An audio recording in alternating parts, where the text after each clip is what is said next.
Well, there we go again. Good afternoon, everybody. YouTube is getting awful sensitive these days.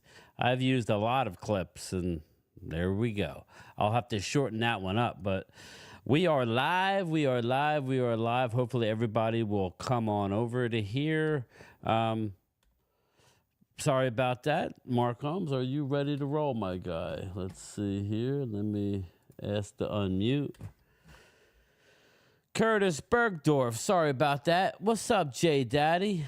The Coyote, yeah, we're back. We are back. We are back. We are back. Hey, YouTube, sometimes I don't have the patience to jack with you today.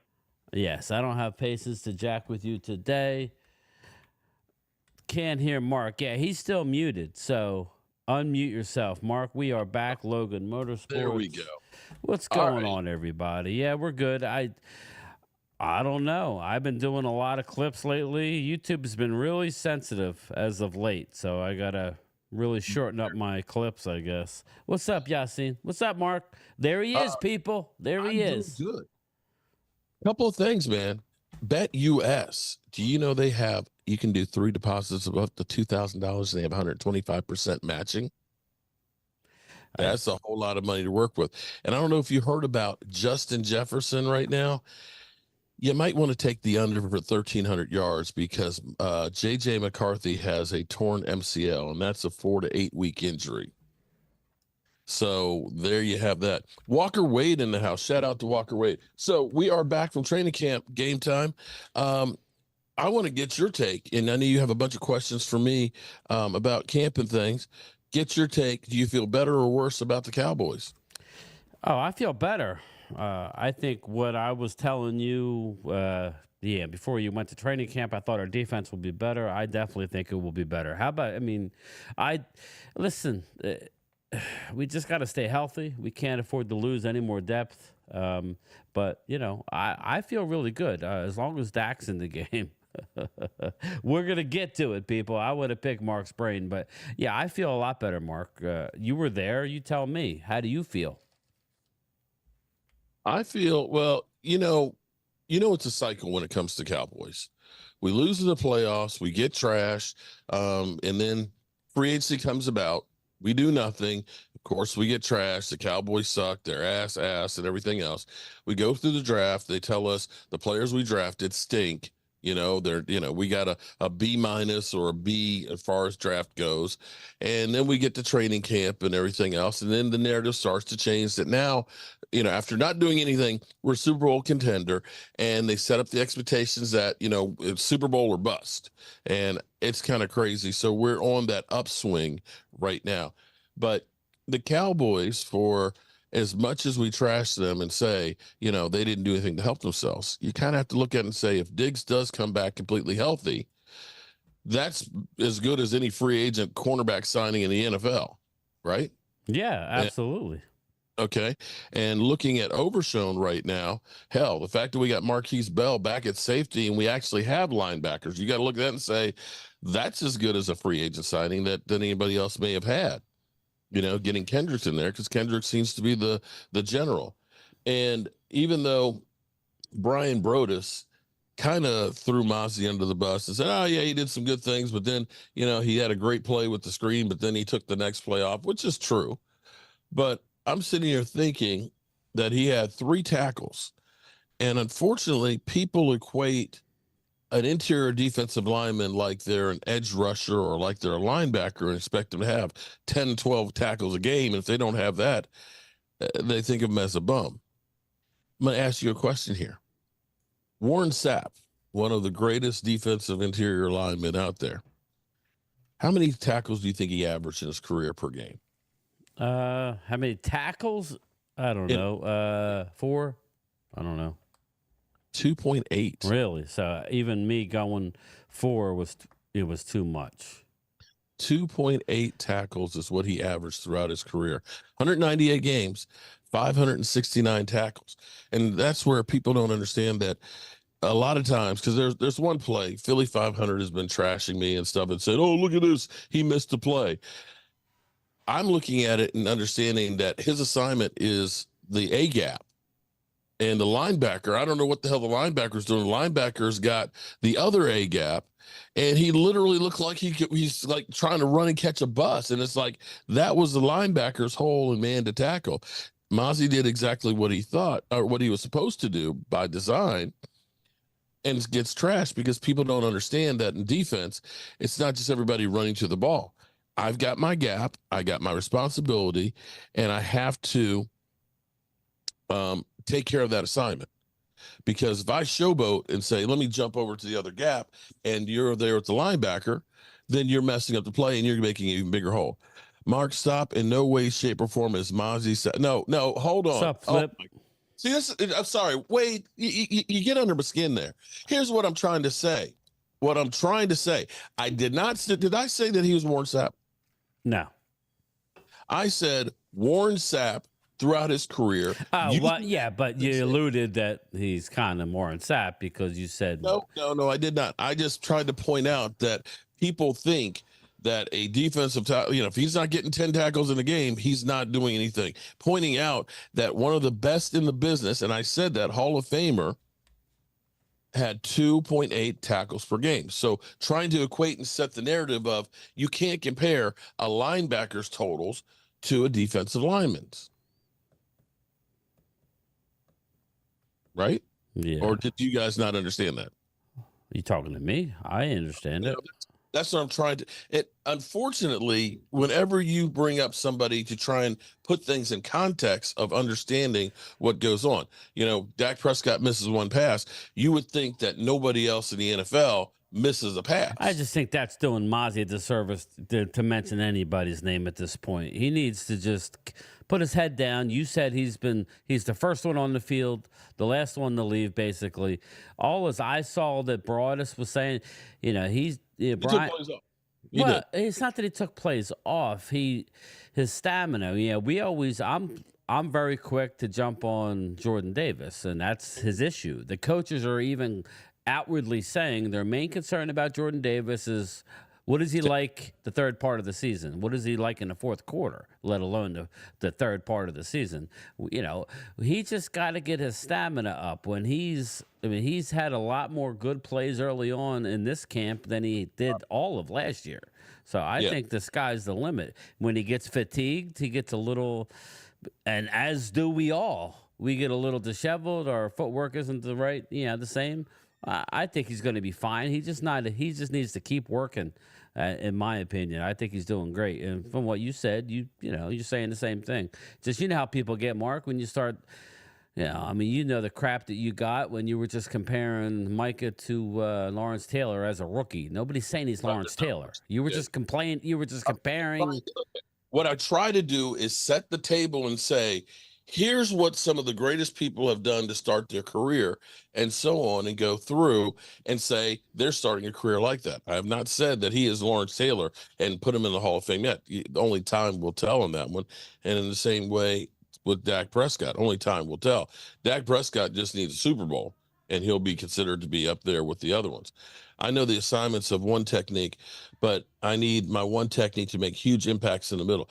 Well, I hear what you're saying, Wade, but if we end up getting a one technique that can just hold the line, that we're not the parting of the Red Sea, if he can penetrate 2 yards on a pass play, Micah and crew will sack that guy. If the quarterback can't step up, if he can occupy the double team and keep the guard from going to the linebackers, that's an improvement over what we had last year. We didn't have anything like that.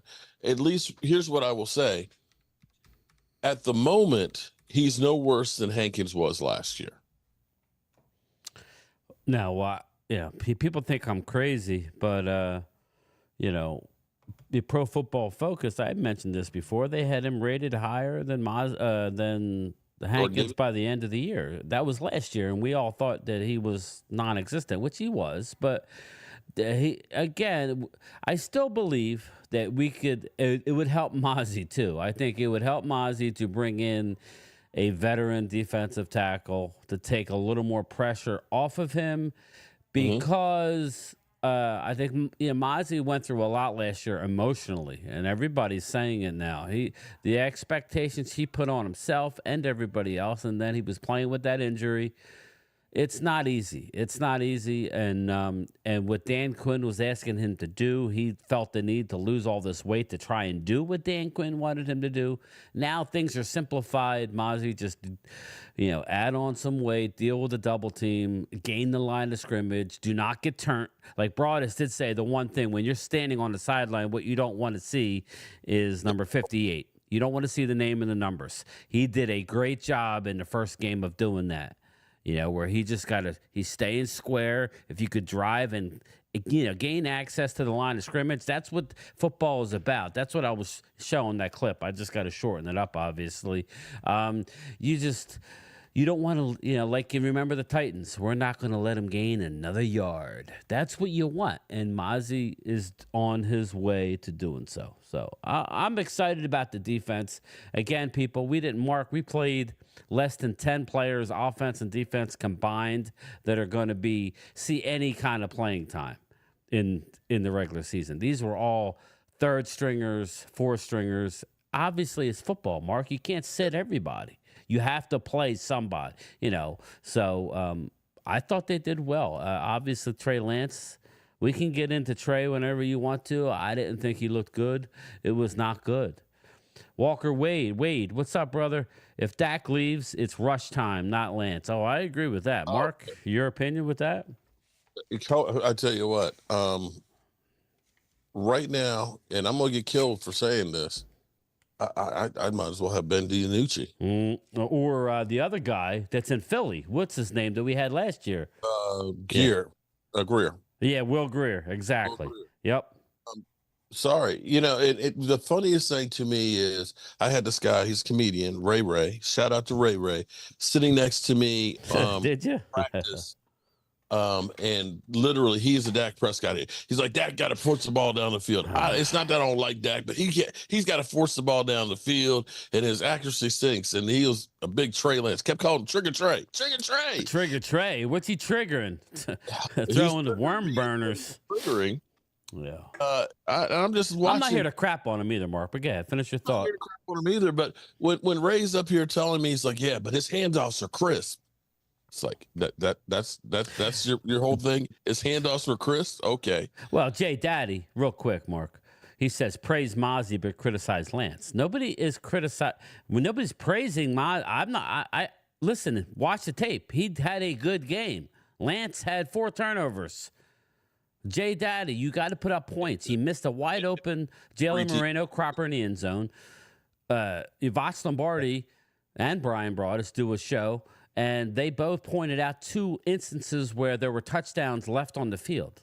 Mozzie had a good game. I don't know what you want. I'm not going to shit on somebody, Jay Daddy, for nothing.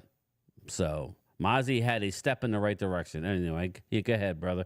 Go ahead, Mark. Okay, I will say, yeah. And by no means am I saying that he's going to be a Pro Bowler and that he's going to be great. But what I know is he's putting in more work than anybody else. He's out on the field. He is the first one on and the last one to get off the field. And even walking across the field, he's walking across the field with the coach after everybody else is already gone and still working on moves and things. They've got him working on his hands. And, I try and point out some of the things that I see, having been a one technique guy, about how they're using the punch in the middle and the quick swim and the club, and really getting him to use his hands to work himself upfield. But when I saw after the screen pass, he got up there, he recognized, he got rid of the defender, and he got in there for the tackle for the loss. The very next play, it was a pass, and you could see that he was tired, and he just did not do a whole lot. He was probably worn out because it's been a very, very busy training camp. All I'm trying to say is the difference of what we saw from last year. I don't know that he got as much one-on-one coaching to be an NFL player. What he did in college was basically holding the line. They're teaching him now skills of using his hands and being able to hold his gap, keeping the shoulders square, going in there and being controlled. And you can look at this and say there will be a major improvement from where he was last year. Trey Lance, man, I got 4 practices and a game watching Trey Lance, and Cooper Rush impressed me more. I'm being honest, and I know the everybody's out there going to say, "Well, you're just trashing Well, Trey because you're a Dak fan." No, no, I'm no, telling no, you, no, no. there's a night and day difference between Me and Trey. Primetime Phil, for the sake of the Cowboys, we're rooting for Trey Lance to have a very successful preseason. Now, you know what would have happened, Mark. They would have used that in negotiations against Dak. And now they can't do that after one game. It's only one game. But if if you're a Cowboy fan, I don't know that you are, so I don't know whether to take you serious, bro. But just open your eyes. Everybody's saw the same thing regarding Lance. Nobody's saying he's a failure. We're saying after one game, we're gonna call it how we see it. Just like when we get to the preseason, just like what we did at the end of the playoff game last year. If it's bad, we're gonna call it out. I had a bag on my head, J Daddy, after that Green Bay playoff loss. So they all were crap. I'm going to call what I see. I thought Mozzie had to step forward. There was a lot of bright spots in that game. Jalen Brooks, the guy I was telling you about, you saw under a competent quarterback, he caught 3 balls for 49 yards before Cooper Rush left the game. He didn't have any drops. He looked like the real deal. Jalen Tolbert, everybody's saying we need to go out and get a receiver. Jalen Tolbert didn't even dress. That's how good he's had. That's how good he's been playing in preseason. Right. So, anyway. Yeah. The players that didn't play, either they're injured. It's a telltale. Solid starter, and we're not putting them out there. So yeah, Jalen Tolbert has definitely raised his game. Because let's use Jalen Tolbert as an example of a player who was ass their first year and started to turn it around. That it takes time, and that's all I'm saying about Mozzie is, I can see that he's not a guy who's just laying around on the field and just lazy and everything else. What I'm trying to tell and impress upon you guys is the guy is putting in the work. He has changed his body completely. I think he lost too much weight before. He is still thick, but he is not anywhere near like the sloppy, fat, one technique. Right. That they are truly, you can tell that the coaches are working with him and on him because they're looking at him to play a major role in the defense. So that's what I can tell you about that.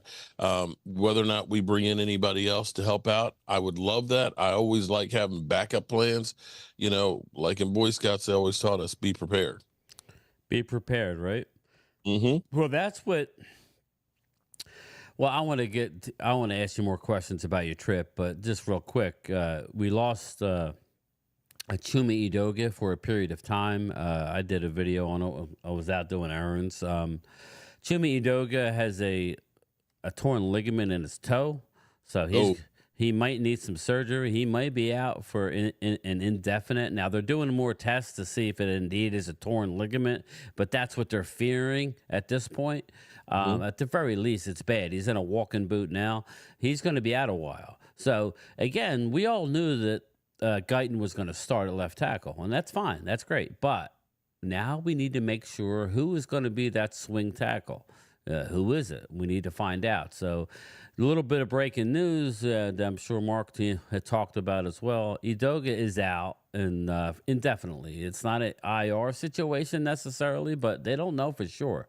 Now, he actually was playing good, Mark. He actually was playing pretty good, Edoga. So what did you see at training camp? I'm sure you looked at the big guys. I know you were watching Mozzie a lot, but did you notice Guyton? Guyton looked good. The thing about Guyton that amazes me is how big he is. Him and, of course, Tyler Smith, because I've got a bunch of stuff that I got autographed that we're going to be doing some giveaways and stuff, and got Tyler Smith's autograph on helmet with Dax and I think Jalen Tolbert and some other guys on there. So it's really a nice piece. The size of him, he is immense. You don't realize until you see it next to other guys, and it's like, holy shit. But he's like, I don't know if you're old enough to remember Fred Flintstone, but when they used to call him Twinkle Toes, literally his footwork is so quick and he recovers so fast. He's getting guys that are chopping, at the shoulder. That's one of the moves that you do is you want to get a guy's hands off you, because typically when an offensive lineman gets his hands on you, it's hard to make a move. So that's where you're going to go ahead and do like a pull move where you're basically grabbing the arms and trying to pull it down so you get your hands off them, then you can go off of it. Or you're doing the club on the shoulder to get it off there. I saw him get clubbed, and his hands and movement with his feet were so quick to recover that once he gets you, he's gotten you. He's got And you. during the preseason game, one of the plays I saw, typically pass blocking is more defensive. It doesn't sound right, but in comparing when you are running the football, you're more aggressive. You're driving a guy down the field. You're putting more weight on your hands. Pass blocking, you're basically sitting on back on your ass and you're getting up here and you're basically retreating. It's defensive. And getting guys to be able to slow down that rush and control him. He took a guy pass blocking, and you would have thought it was a dive because he literally drove him across the field. And you were saying this guy is really strong, and he's got great hands and great feet moving. Yeah, I was very impressed. I did a video earlier as well about even when he even had a couple reps where he was in the wrong position. He kind of dipped his head inside, with the pass blocking and the Dracula name Van Brockenberg or whatever. Yeah. He was coming around the edge, but basically, Myles Garrett. Well, yeah, it's not Myles Garrett, but it's still very, very impressive. Even when he was in the wrong position, his athletic ability and his feet were able to correct and push him way outside the pocket behind the quarterback. So what I'm telling you is we knew that he could pass block, and we're seeing that. Even with mistake, he's handling pretty much everybody he's dealing with. Shit, he's handling Micah. I'm not saying he's winning every rep, but he's holding his own. What I'm really surprised at, Mark, is the run blocking and what he's doing, albeit against second teamers. He's blowing them off the ball in the running game, and I never thought I would see that with a 6'8" guy who, remember, he played right tackle at Oklahoma, and he said, they don't know if he's going to translate. Some teams have him playing left. Well, he has. He has what it takes. He's going to get beat, people. He's a rookie. But my God, he's off to a good start. And, I don't know if you heard exactly what he had. I don't know if you heard, but from everything I'm hearing, Mark, they're saying he had a really bad chest cold. He can't breathe. He's on the side. It sounds a lot like, because he missed 4 days of practice. It sounds like a lot like he had COVID, because he's really gasping for a breath. The fact that he did what he did in the game, missing 4 practices, probably having COVID or whatever you want to call it, a sickness where his lungs were attacked. So you figure it out. I think it's COVID. Shit, the sky's the limit for this guy. And I know Drew, I don't see him in here, but Drew was like, he's going to stink. He's not going to be good this year. Not stink, but about everybody that we have. I think that you got to give Dallas a little deference here, Mark, meaning they have only drafted 4 offensive linemen in the first round in their history. And they all 4 went to a Pro Bowl. Am I saying he's going to a Pro Bowl this year? No. But I'm saying at some point you could see that. Do not say he ain't going to be able to do the job. He's going to. Listen, the trial by fire, people. I'm actually excited that he's coming out the gates against Myles Garrett. Could you imagine the offensive line coach and what they're going to say to him? I'm sure you've had coaches over the years pumping you up the day of a game. They're already in his head. So you're going up against the defensive player of the year. Yeah, that's the focus right now. Yes, right. Yeah, definitely. So that's exciting. That's what you want to see. Guyton had the best feet in the draft. Ultra Nick, absolutely. Absolutely he did, but we didn't know, and it's early. But listen, people, relax. We're just telling you what we're seeing. I hope Trey Lance lights it up this week. He left 3 touchdowns on the field. Okay, that's all we're saying. You get 4 takeaways. You got to put points up there. That's all Sorry. we're saying. We're gonna call it. If Dak does it, we're gonna light his ass up. If CD drops the ball, we're lighting him up. That's what we do. So I will say, let me preface it this, that the Cowboys never show well in preseason. We don't ever win more than like one preseason game a year. So we were streaming it, Mark, and I was praying for a loss. I'm like, I don't want to win. Only teams who have shitty years go 3-0 in the preseason. there you go. I mean, I called it. I wasn't praying for a loss. I'm not saying, but I was like, I called it. I'm like, we're gonna lose this game. I said, this chump threw 4 INTs, and he's gonna turn around and have a game-winning drive. And this was like 9 minutes to go in the game. And I don't know who it was, but I think it was Thomas Gary. He's like, yeah, you were right. I'm like, I could see it. That's what the Dallas does. But again, not many people on that field are going to be on the field in the regular season. So, Right. And this is where you want to get some work in, and you want to what's get up, Raymond Walker? absolutely nothing. But I will tell you that because you're asking about the swing tackle. Yes. Okay. Let me preface this saying here before somebody accuses me of saying that he is this guy. I'm pointing out, just for general knowledge, Dan Deerdorf, who started his career as a guard, became a tackle, and finished up his career, which went to the Hall of Fame, as center. Right now, Cooper has a long way to go at center. He ended up playing 55 snaps in this game. I think 42 were at center and 13 at guard. He looks really good and comfortable at guard because that's what he basically played last year. And what you may end up having with him, with Brock Hoffman basically taking over that center role, we can definitely see that Brock's the starter right now. You know, Tyler Smith and, of course, Zach Martin, you don't want anything to happen to him.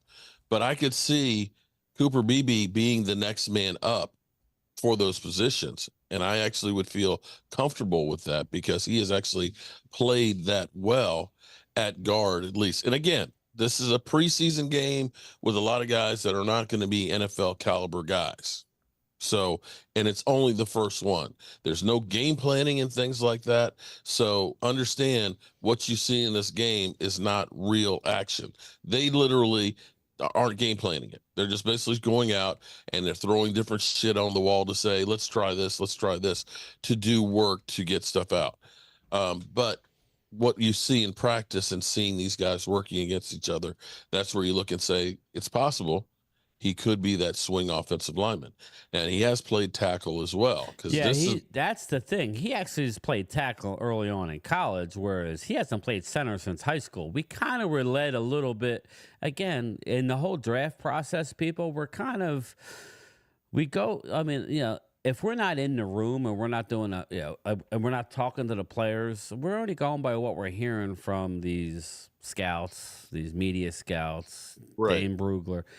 I was under the impression that he had played some center, but he hasn't played in a center since high school, and that just goes to show you the learning curve and how fast this guy picks stuff up. Because Cooper Beebe was struggling with the shotgun snaps, and Mark was there. I'm sure he could tell you in training camp. But in a game, he's snapping the ball left. I mean, even to his mother. But in the game, he didn't have a bad snap. So that just goes to show you. And Mark, again, I'll tell you, I don't know. Have you played center at some point in your career? You probably did. It's one of the hardest things on the whole team to do, because you got a beast, whether it's Jordan Davis or Jalen Carter or whoever. You got to snap the ball knowing he's bearing down on your ass, and then you got to actually block and try and gain the line of scrimmage. It's not easy. And BB is just starting out, people. He's going to be a stud. I think he's ultimately going to be the guard, probably for Zach Martin. I hope Zach stays another 3 years, honestly, because that just helps the team. That's actually, that was more of my thought, that if, Zach Martin has hinted that, maybe that he does retire next year. If he does, then you have Brock Hoffman as your center, then you got Cooper Beebe as a guard. And that's not necessarily as good as having Zach Martin, but you look and say, this is a guy who can play. He's got the size, the strength and stuff. It was amazing. being out there on the field and seeing the guys, because of course he's getting hazed. He's carrying, like 6 helmets and shoulder pads and everything else after the locker room and stuff. But he still every single time had a smile on their face, And and it's that's it. You could tell he's loving every minute of what he's doing. DeMarvion Overshone is him. We could, we could switch gears a little bit. Ultra Nick, I don't know, man. I mean, Overshone looks like a beast, man. My lord. Again, don't get too excited about anything you've seen. But he did it last year. This is like, he moves well, and his body, there's not any fat on him. He is literally just cut right the hell up, and looks good. He looks really good in practice, and he looked good in the game. I'm excited about him. Like you were saying, that the defense can't help but to be better. The problem we're going to have on the defense is edge rusher. Are we taking a step back there? I think we potentially are no worse at defensive line. We're markedly better right now at linebacker. And the only question I have is, will Diggs be ready to go 100%? 3 of the days of practice, Diggs was not dressed for practice. Pinks for president. Yeah. Oh, man. Not pinks for president. Oh, man. Thank you, Rhonda. What's up, West Virginia country boy? Again, just because we're giving praise, or if I'm giving praise, it's based on what I'm seeing in practice and preseason games. This is not trend. That's all you can expect to do, people. I don't know what you want here. If a guy doesn't look good, you know what, Mark? This is where I'm at too, and we can take this wherever you want to go. But I just want to make this statement. Over the years, I think our team falls in love too much with all the draft picks. That's what's interesting, because everybody's on a 1-year deal. But Mike Zimmer, his draft class, at least defensively, looks to be all that. Now, I don't want to see guys who are on the team just because they were high draft picks from years prior. Like Junior Fajoko, he's just not showing me anything. So we'll see. There's still time, but there's an opportunity. That game, he was getting blown off the ball. And again, that's not good. He did not look good. But I mean, I think we're going to need a D tackle. I think we're going to need a D tackle, a veteran to come in, and Marshawn Nealon. Your thoughts on him? Well, what did you see when you were at camp? What are the what's the buzz? Are you hearing anything different than what we're hearing? He's built a little bit thicker than D-Law. D-Law is actually a little bit on the skinnier side, believe it or not, but he's actually looked pretty good as well. He's gonna, the question will be is how good will he be as a rookie? Because you can't expect so much. You think about D-Law. His rookie season, he was kind of injured for most of it. When we played the Lions in the playoffs, I think he had 2 sacks, and I think those were the only sacks he had that year. In fact, you started wondering, was this a wasted pick? Defensive ends typically will take a couple years to get ready to really be able to rock and roll. That's where I thought Sam Williams had the opportunity this year. That's a tough one. To step up. And that's where, seeing what Mike Zimmer has done, we have seen Micah Parsons all over the field. And I think ultimately what Mike Zimmer has realized is Micah is a weapon that we need to put in the best position possible to succeed. And it's not having him constantly over as an edge rusher where you can game plans against him. For me, I look at it and say, from him being out on the edge to sometimes walking up as a linebacker into the A gap, and having him all over the place. If the quarterback has to come out and start looking to see where's Micah Parsons coming from, that's just another thing that they have to worry about. And if he's getting in the A gap and blitzing, there's not too many offensive linemen that are going to be quick enough to stop him. Yeah. He is literally that fast to be able to shoot that gap. And so that's where ultimately you're going to be able to do great things. The problem with people watching is they will think that one guy is going to end up doing everything. But you have to understand that it's 11 guys with 11 assignments. And if one person doesn't do their assignment, that play is going to fail. So you can look at it and say, oh, well, Micah didn't get to the quarterback. Well, if the quarterback was able to step up and run up the middle, that's not Micah's assignment and job. And so you've got to have everybody across the line. And that's where, not getting back to Mozzie, but getting back to the center of the line. If the center of the line, you're not going to see a lot of sacks from your defensive tackles.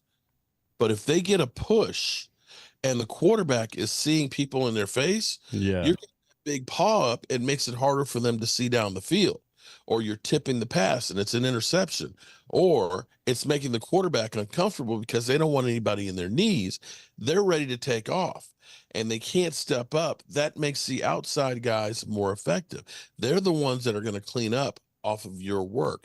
And this is a whole, piece of the puzzle. It just kind of bothers me. Sometimes people don't understand. I have this spot. This is my spot right here. And then they look and say, well, look, he didn't block it. He didn't do anything. The guy's running over there. That's not his assignment. He's not the one that's supposed to make the play. And that's where you have to be an educated fan to understand on some of this stuff. Yeah. I mean, and not to mention that, the scheme that we're going to, and I've heard this mentioned in a few different places, but basically, I don't like this school of thought, by the way. I do want to get another veteran D tackle to add to the mix, a one technique. I like what I'm seeing from Justin Rogers. That Higgins, he needs to go. He was getting blown 6-8 yards. The ex-Eagle, no surprise, Hamid. The ex-Eagle did not look good. He looked like crap. Right.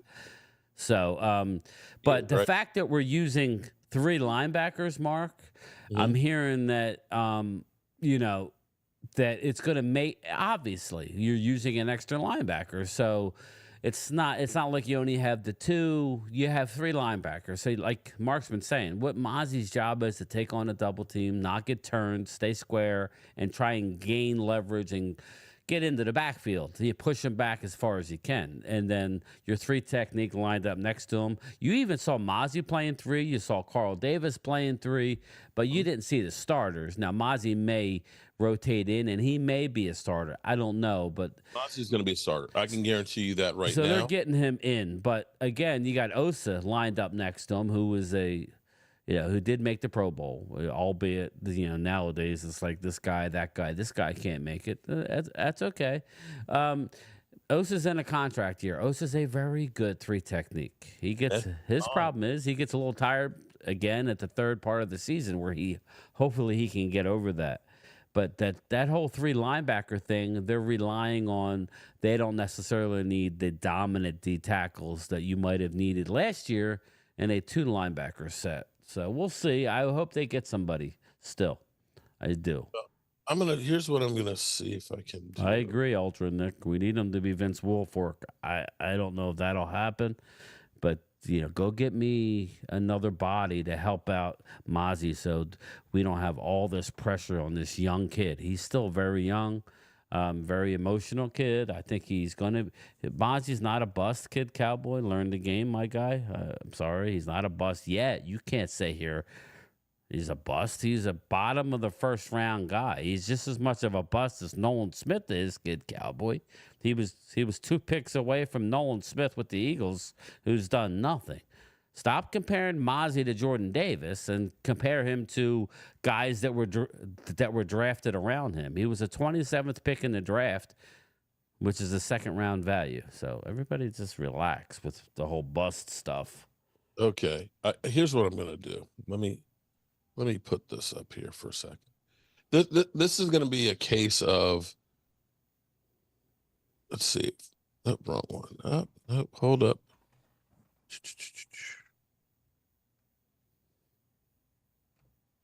Let me put this up because this is what I'm kind of talking about here. You're not going to see this game time, but I need to move that. Hold on. Give me 1 second. Yeah, here. we'll have your channel up. It's muted. Okay. Let me adjust this. Make it a little bit bigger. Yeah, I see it. I'll see it. Okay. So this is a case right here. What we have on this one, okay? This play that's right here, you see where Mozzie Smith is. He's shaded to the left, okay? And you've got your other defensive tackle is shaded on the outside of the guard. And when this play goes on, this is one that Philly 500 is like, yeah, Mozzie sucks.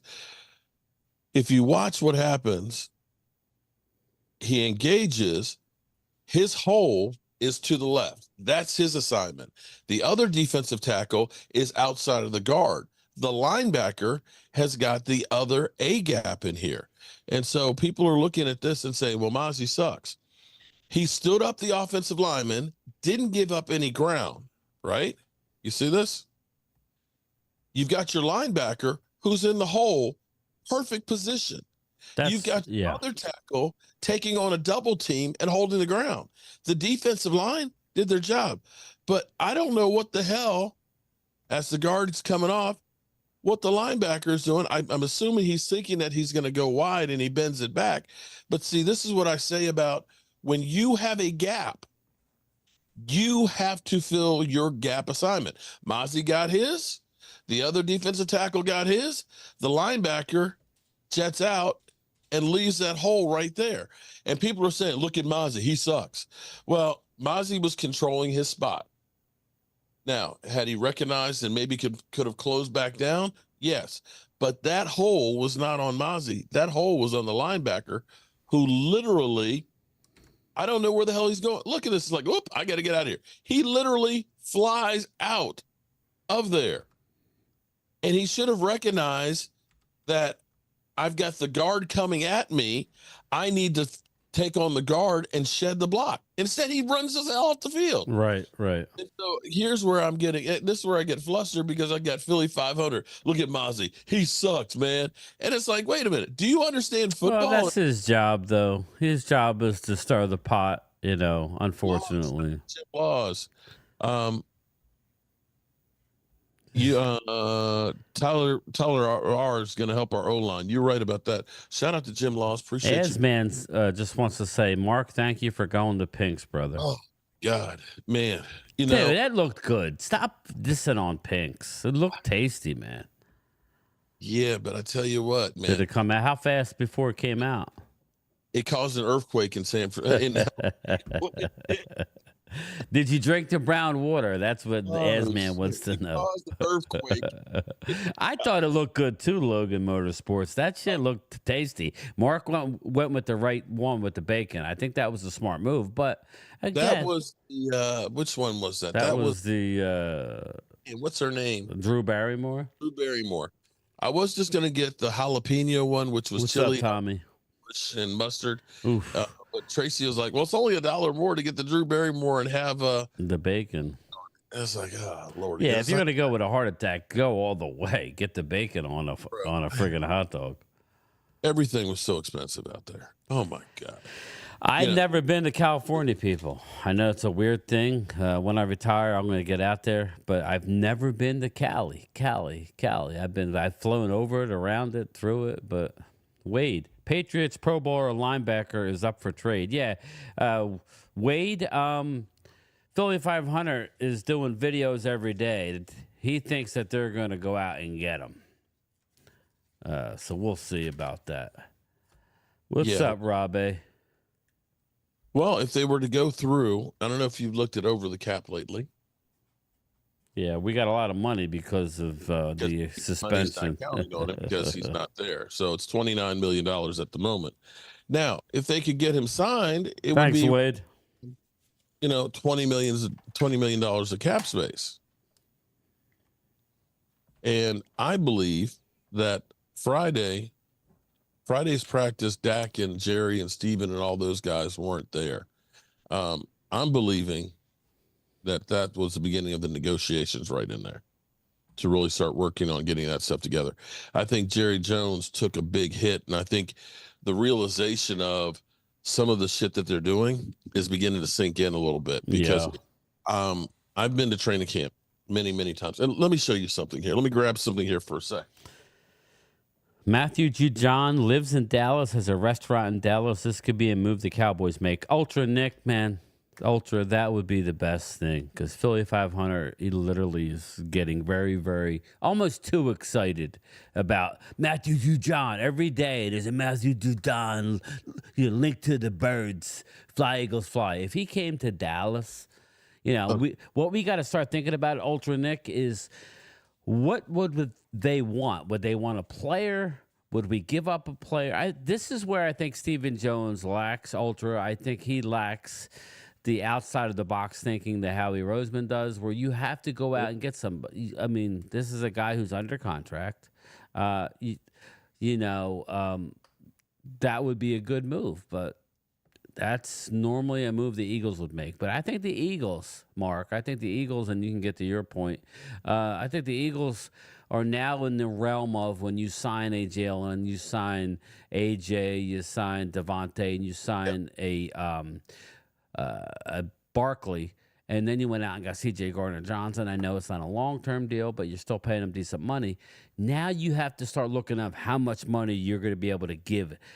Philly's under the impression that they're going to go out and get Matthew Judon. I think what you see is what you got, Eagle fans. Don't expect any more big moves. Don't. The reality, at some point, none of it's hit yet. You know what I mean? Down the road, when you start looking at 3 years down the road and they've only got like $30 million, you're betting that those guys pan out, that you're not going to have to eat a whole lot of dead money on it. Now, I wanted to bring up one point about training camp because, and I hate to sound like a whiny little bitch, but for everybody that's out there saying that, Dak should take a team-friendly deal or CD should, or they're greedy and things, I want you to understand that when I used to go to training camp, you got your True Blue membership, and it was $20.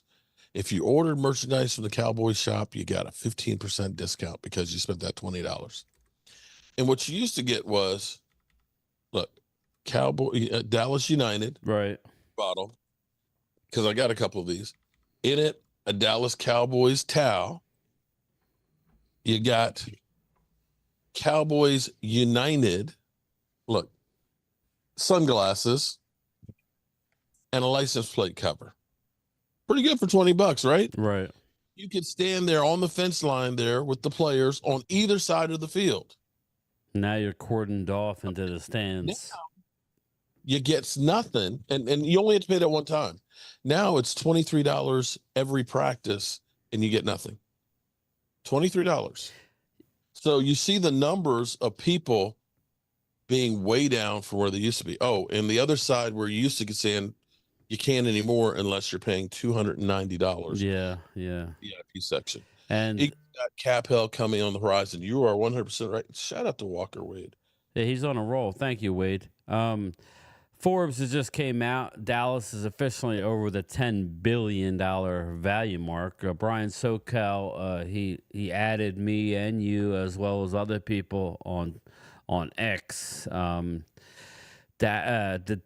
The Cowboys are valued at $10.3 billion, the highest franchise of any. Yeah, Dallas are now valued at $10.32 billion, the most valuable sports franchise in the world, and the first ever to crack $10 billion.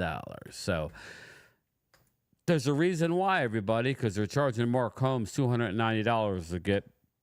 Oh, I didn't pay for that. I know you didn't, but you would have had to if you didn't know anybody. Here's the worst part about it. That's the idea. No. Not everybody gets to be with Law Nation and slide back there is all I'm trying to say. You would have had to pay. Here's what's crazy about it, though, to make it even worse, because they have two fields that they practice on. You don't know what's going to be on what. Have to buy the ticket online for that day. You don't know if they're practicing on that side or not. And there's no refunds. Right. So they're not going to tell you, oh, there's no practice on this side. Well, what you do is you pay the $290 and then you go wherever you want to go. That's what they want you to do every day. Pay that $290. It's crazy. Yeah. I'm sorry, people. That's ridiculous amount of money.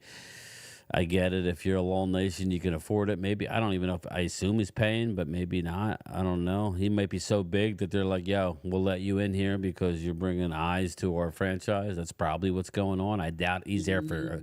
I doubt he's there for 10 days paying $290 a day. He's got sponsors that end up hooking him up with the passes. Yeah, that's what I mean. Yeah, it's not the Cowboys. It's the Cowboys. The Cowboys aren't even paying for their own people to be there. It's crazy, man. Absolutely. Aisha, you know Aisha, right? Yeah, I know who she No is. budget for her to be there at training camp. It's what? They have no budget for like Aisha to be there at training camp. They don't have budget. The Cowboys don't budget money for their own people. That's ridiculous. Come on now. Bro. I'm saying they're worth 10.3. That's ridiculous. Yeah, but Stop buying your.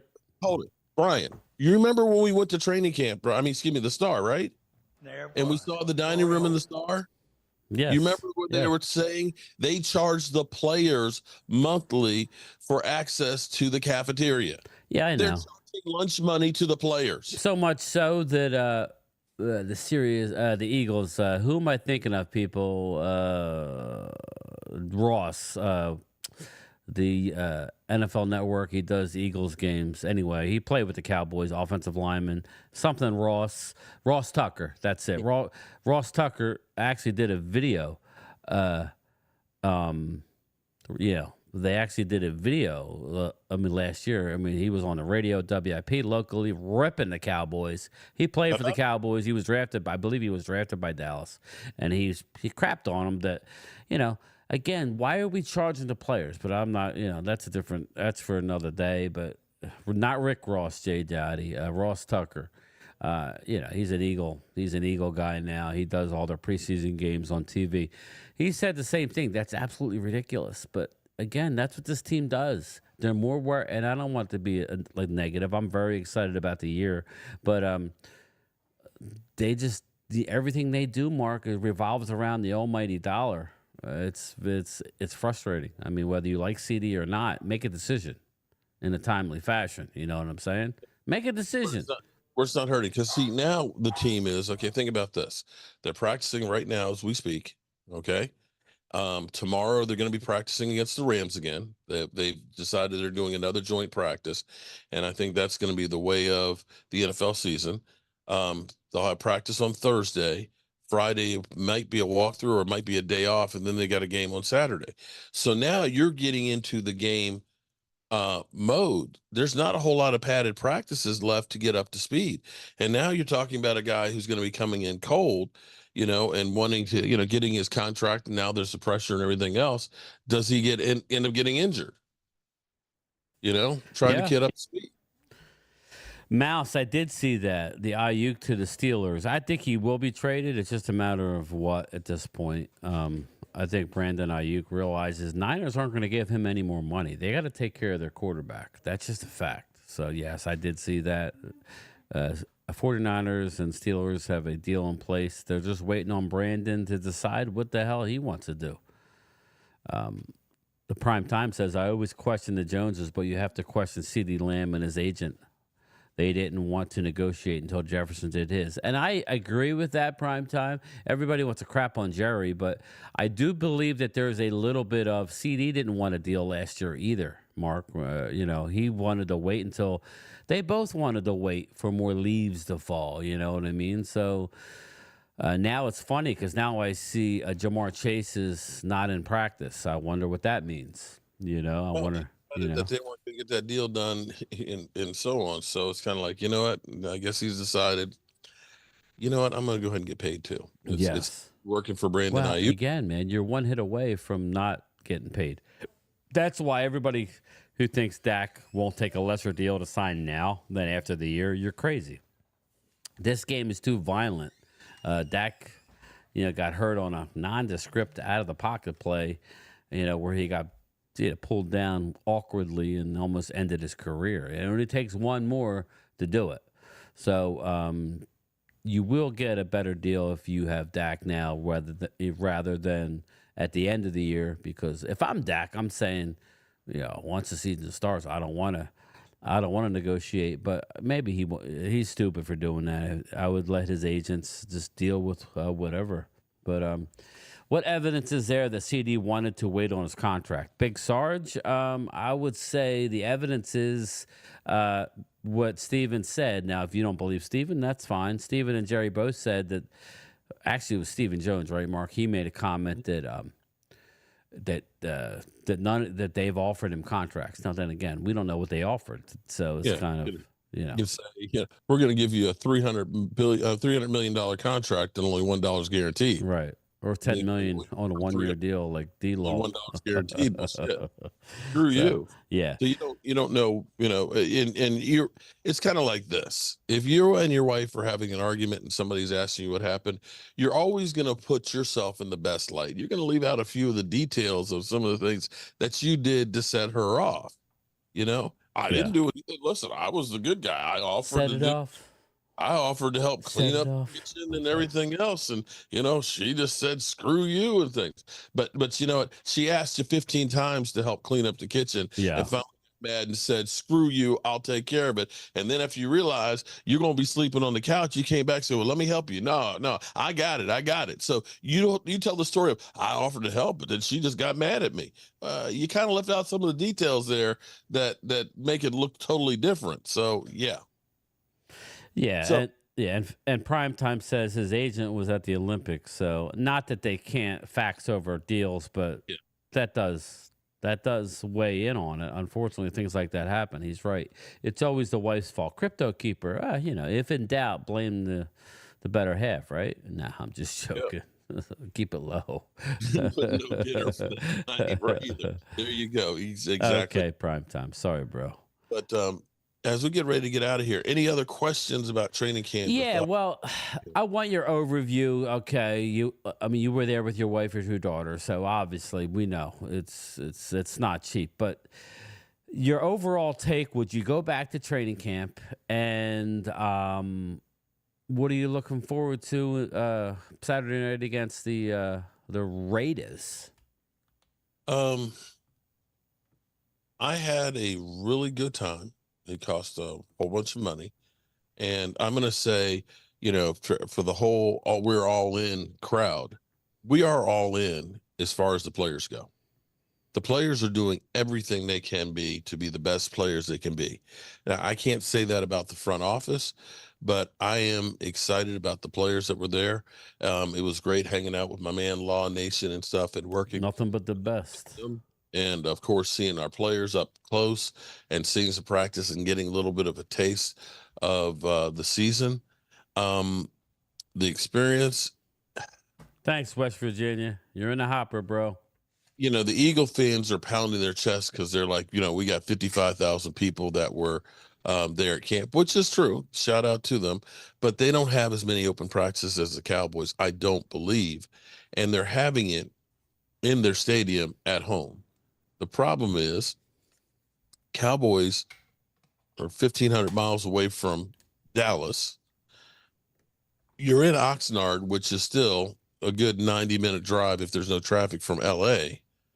And if you're going to training camp, you don't just drive to, LA to Oxnard. How long of a drive is that anyway? If the traffic's not bad, it's about 90 minutes. It's only about 65 miles. Oh, but okay. I thought it was like 3 hours. Sometimes you can be just going 10 miles in LA and it's 5 minutes or an hour. So when we went back to Oxnard, from Oxnard on Wednesday, it took us about 2.5 hours to go 60 miles to get back to LA. So it's it's not easy, so to speak. And now Oxnard is growing and, training camp is there. So, of course, the prices are getting, kind of going up in there and stuff like that. So it's not cheap to do that. And, of course, now you're getting charged by the Cowboys, basically to be there. So you really have to be there. And I'm going to say the enthusiasm was not like it didn't look it, be honest with you. It didn't. Bobby Babinski says y'all going to go through this next year with Micah. Yeah. I mean, we have more options with Micah. So, listen, again, we could all, they could do it all, people. They really can. Just look at teams like the Eagles. Just look at teams like Miami Dolphins, 49ers.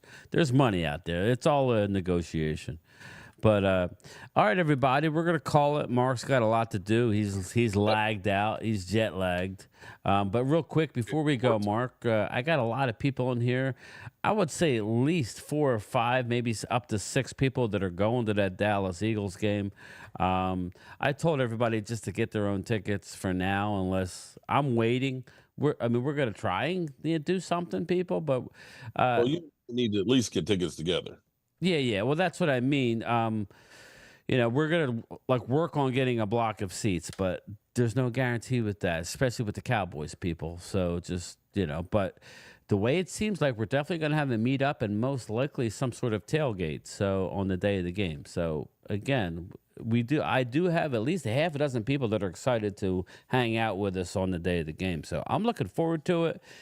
But let's let Mark go and do it. I'm sure he's got to get. I know Coyote. He had emailed me, said I said you were away. You didn't get a chance to do any of those plaques or anything. That I guess he was a winner or something. So he's getting to it, people. Actually, Michael sent him out while I was gone. Okay. Well, then email Mark again, and just figure that out. Maybe. Yeah, Coyote emailed me on that, and let me double check. But Michael, I think it was Coyote. I believe it was Coyote. He won something on your channel, but yeah, we'll figure that out. He's good for it. Mouse, Brian, will you be streaming? When? Like, what are we talking? But yeah, we'll be streaming if I go to a game, of course. But don't forget, tomorrow we got the channel member Zoom call tomorrow night. So don't forget Wednesday nights. But yes, thank you everybody for stopping by. Mark, thank you, my man. It looked like you had a good time. It looked like you were tired, but like I always tell everybody, you're literally one of the hardest working people I know, let alone YouTube. So thank you for everything that you brought us. It was great. You're very, very welcome. I appreciate the being in here with you. So now it's time to get to work. We got the Raiders on Saturday, and I can't wait to get there. Can't wait to get there. Can't wait to see it. I'm actually going to enjoy just being home. See you, Mouse. Because that's a job in itself to get to the game and everything else. Definitely. But all right, everybody, I'm going to mute Mark, and then we're going to get out of here. All right. I'll take care, Mark. I'll talk to you. All right, everybody, I am out of here.